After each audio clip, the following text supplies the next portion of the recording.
Η παρακάτω συνέντευξη δόθηκε από ένα γέροντα Γιωρίτη μοναχό. Μία έσωθεν ξενάγηση στο Άγιον Όρος, ειλικρινής και ξεκάθαρη, και χωρίς καμία διάθεση τουριστικής προβολής και γραφικότητας.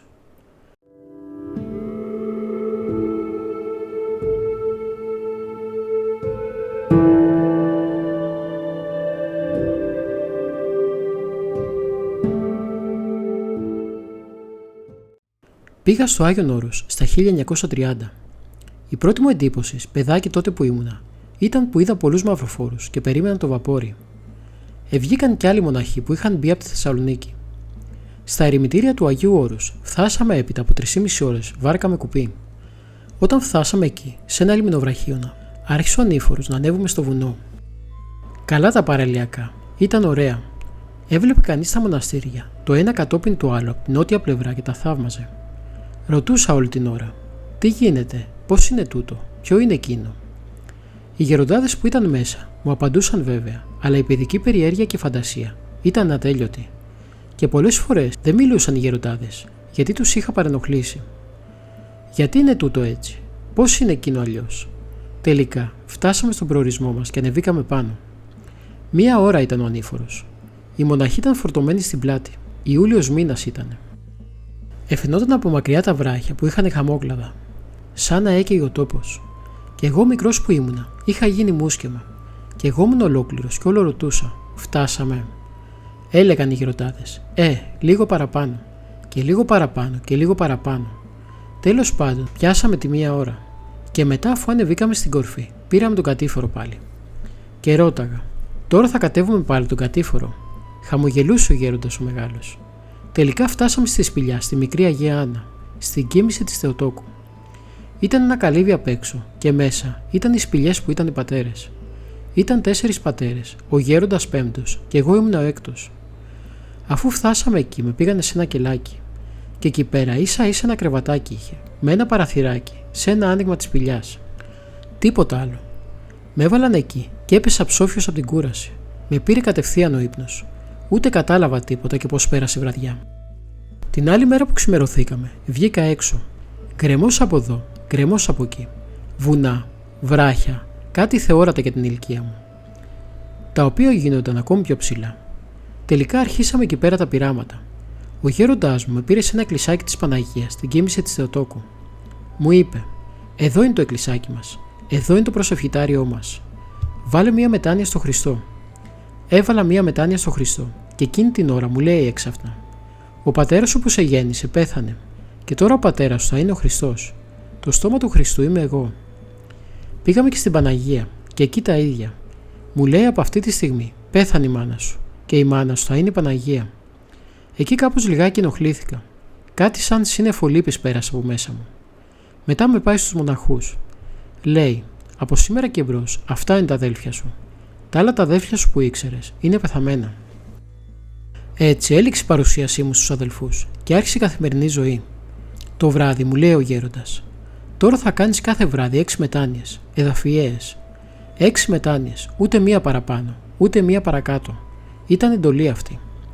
Το ξαφνικό ήταν ότι περίμενε να φάμε το μεσημέρι.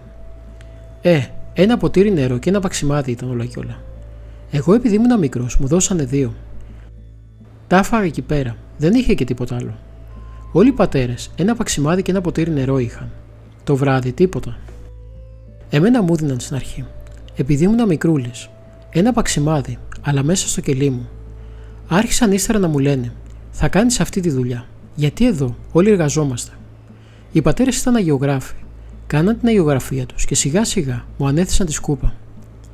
Και τι να σκουπίσω εκεί, κάτι παλιοσάνιδα ήταν και κάτω η σπηλιά είχε χώμα. Μετά τα τσίγκινα ποτήρια, μου έδειξε πώς να τα πλένω να είναι καθαρά. Είχαμε μία βρύση και φέρναμε νερό από την Αγία Άννα. Τα κουβαλούσαμε με τενεκέδες στην πλάτη. Εμένα, επειδή ήμουν μικρός και δεν μπορούσα, μου βάζαν ένα κουβά γεμάτο μέχρι τη μέση. Αλλά αυτό ήταν βάσανο, γιατί ανεβαίνοντας το νερό γύριζε πίσω. Κατεβαίνοντας, έπεφτε πάνω στο κεφάλι μου. Ήταν πολύ κουραστικό. Η πορεία μέχρι την Αγία Άννα ήταν 3/4. Ανέβα κατέβα. Ήταν ένα στενό δρομάκι και κάτω γκρεμός. Και μόνο που το βλέπα εγώ με έπιανε φόβος. Μην πέσουνε κάτω όλοι με τις τονικέδες στην πλάτη. Είχαμε μία μικρή δεξαμενή και το ρίχναμε μέσα. και το χρησιμοποιούσαμε για να πλένουμε τα χέρια. Ούτε πρόσωπο, ούτε πόδια, μόνο τα χέρια. Και το Μεγάλο Σάββατο το κεφάλι. Και ποτέ δεν μύριζαν οι αδελφοί, όσο και να σας φαίνεται παράξενο. Ο ιδρώτας τα ξέπλαινε όλα. Κανένας δεν είχε μυρίσει άσχημη μυρωδιά στον άλλον. Οι 6 μετάνοιες μετά έγιναν 30 και μετά 50. Στα 14 χρόνια μου έγινα μοναχός και πήγα στις 100 μετάνοιες. Μετά προχωρήσαμε και 17 ετών, έγινα τέλειος μοναχός. Τελειότητα είναι αυτό που λέμε μεγαλόσχημος μοναχός. Και εκεί αρχίσαμε τις 300 μετάνοιες σε φόρους ζωής, μέχρι τα γεράματα. Τώρα βέβαια, άλλος καιρός. Τώρα δεν μπορούμε να πάρουμε τα ποδάρια μας. Αλλά αυτή ήταν η ζωή των μοναχών τότε. Πολύ ασκητική. Όλοι οι πατέρες ήταν πετσί και κόκαλο. Αλλά δεν είχαμε ποτέ να πεθάνει ένας νέος εκεί. Όλοι 100 χρονών και 95 φτάναμε. Πάντως, από 95 και πάνω κοιμόντουσαν οι πατέρες. Το Άγιον Όρος ήταν τότε όντως Άγιον Όρος, γιατί δεν υπήρχαν λαϊκοί. Λαϊκοί σπανίως ερχόντουσαν. Το καλοκαίρι ή καμιά φορά και το Πάσχα έρχονταν μερικοί ευλαβείς από τη Χαλκιδική. Έμεναν όλη τη Μεγάλη Εβδομάδα και έκαναν το Πάσχα και ύστερα από 2 μέρες έφευγαν, πήγαιναν στα σπίτια τους. Πολύ κατανοητικά ήταν. Όλοι οι πατέρες ψάλανε. Είχαμε και καλήφωνους πατέρες. Οι αγρυπνείς εκεί κρατούσαν 15 ώρες. Από το Σαββάτο του Λαζάρου μέχρι το Πάσχα. Κάθε βράδυ αγρυπνίες. Το Πάσχα ήταν το μεγάλο τραπέζι. Έβγαζαν τα ψάρια. Όσοι έτρωγαν, έτρωγαν. Εγώ δεν τα έτρωγα και κοιμόμουν πάνω στο πιάτο. Με έσπροχναν. Πετσί και κόκαλο ήμουν. Τα φαγητά εκεί ήταν το Σαββατοκύριακο φασολάδα, ρεβίθια και κουκιά ξερά. Ρίχναν και 5-6 κόμπους λάδι και ήταν η παρηγοριά μας. Την πρώτη εβδομάδα της Μεγάλης Σαρακοστής, την καθαρά εβδομάδα που λέγεται, μέχρι την Παρασκευή δεν τρώγαμε τίποτα. Ούτε νερό. Μόνο αγιασμό την Τετάρτη και ένα κομμάτι αντίδωρο. Τίποτα άλλο. Και όλη η Μεγάλη Σαρακοστή. Έτσι ήταν τότε. Όλη τη βδομάδα τίποτα. Προσευχή. Τότε εντυνόταν η προσευχή. Κατηδίαν και μαζί μέσα στην εκκλησία. Προσευχή και εξομολογήσεις. Λέγαμε κάθε βράδυ τους λογισμούς μας στους γεροντάδες μας. Και πέρασαν τα χρόνια. Ήρθε ο πόλεμος και τότε έπεσε πιο μεγάλη δυστυχία. Εκεί στο Άγιον Όρος δεν υπήρχε τίποτα, ούτε ψωμί. Οι ασκητές πήγαιναν στα μοναστήρια και έπαιρναν παξιμάδια στα σακούλια και περνούσαν στην έρημο. Η έρημος πιάνει από τη Νέα Σκήτη του Αγίου Παύλου μέχρι τη Λάβρα, που είναι και το μεγαλύτερο μοναστήρι και το πρώτο που ιδρύθηκε από τον Άγιο Αθανάσιο. Το βόρειο μέρος έχει μεγάλη παρηγοριά, γιατί έχει ένα κελί εδώ, άλλο σε 1/4, άλλο σε μισή ώρα, άλλο εδώ, άλλο εκεί. Σκόρπια ήτανε. Είχαν και δέντρα πολλά και καστανιές. Άλλοι μοναχοί καλλιεργούσαν και κανένα πεζούλι, εκεί που είναι χώμα. Έβαζαν και κανένα κρεμμύδι, κάνα σκόρδο. Αυτά, δεν είχε τίποτα άλλο. Το μεγαλύτερο πανηγύρι ήταν η Μεγάλη Εβδομάδα και το Πάσχα. Το Πάσχα, παρόλη αυτή την κούραση της Μεγάλης Εβδομάδος, θυμάμαι στις 2 η ώρα γινόταν η τελετή της αγάπης, ο Εσπερινός. Και μετά παίρναμε ανήφορους και κατήφορους, να πάμε σε όλα τα κελιά, να ψάλουν οι πατέρες στο Χριστός Ανέστη. Οι νέοι δηλαδή μοναχοί, γιατί οι γέροντες πού να ανεβοκατεβαίνουν εκεί. Και το βράδυ πέφταμε όλοι ψόφιοι. Ο γέροντας μας ξυπνούσε γιατί ήμασταν κατάκοποι. 9 η ώρα να κοιμάσαι, στις 1 να σηκώνεσαι. Ήταν πολύ κουραστικό. Αλλά δόξα τω Θεώ. Λυπήθηκα που ήρθαν τα πράγματα έτσι και άφησα το Άγιον Όρος. Αλλά έτσι τα ήθελε ο Θεός.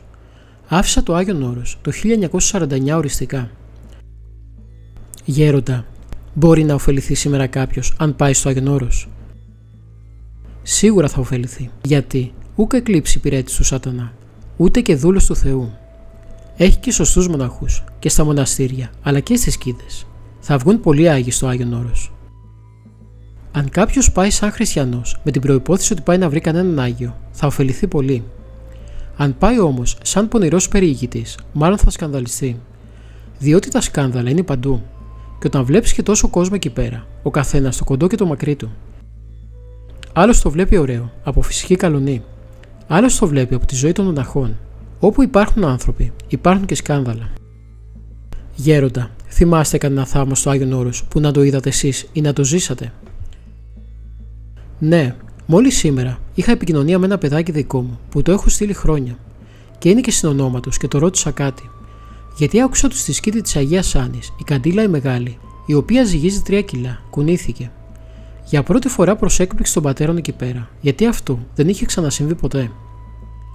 Και μάλιστα κάνανε βάρδιες να παρακολουθούν. Κλείσαν όλα τα παράθυρα στη μεγάλη εκκλησία, όπου συνέρχονται τις γιορτές οι πατέρες, και η καντήλα και πάλι κουνιόταν. Δεν υπήρχε αέρας από πουθενά. Και τη νύχτα ακόμα το παρακολουθούσαν. Κουνιόταν και τη νύχτα. Περιμένουνε κάποιο καλό, κάποιο κακό, ο Θεός ξέρει. Μαζευτήκαν οι μοναχοί εκεί και κάνουν παρακλήσεις. Παρακαλούν τον Θεό να δείξει και την Αγία Άννα, τη μητέρα της Παναγίας μας. Παλαιότερα επί τουρκοκρατίας είχε περάσει ο διοικητής με το καράβι του και ανέβηκε πάνω στο σκήτη της Αγίας Άννης. Και πήγε μέσα στο ναό. Τον είδε και άναψε και ένα κερί. Και όταν του είπαν ότι η Αγία Άννα είναι θαυματουργός για την τεκνοπία, είπε το εξής: «Αν μου δώσει παιδί, θα της φέρω μια καντήλα μεγάλη». Και πράγματι λοιπόν, όταν κατέβηκε στα Χανιά, συνέλαβε η γυναίκα του. Έκανε ένα αγόρι. Στο χρόνο επάνω, πήρε αυτή την καντήλα τη μεγάλη που τώρα κινείται και ήρθε και την κρέμασε εκεί. Προδεκαετίας είχα πάει στην έρημο και βρήκα έναν, ο οποίος εφημίζεται ότι ήταν ασκητής μεγάλος. Και συζητώντας τότε του λέω: «Κανένα θαύμα έχετε δει εδώ?» Μου λέει: «Εδώ παραπάνω από μένα υπάρχει ένας Άγιος άνθρωπος και μια βραδιά καθόταν απ' έξω από τη σπηλιά του και ήταν πανσέλινος και έλαμπε όλο το Άγιον Όρος, ο Άθωνας από πάνω, από την κορφή.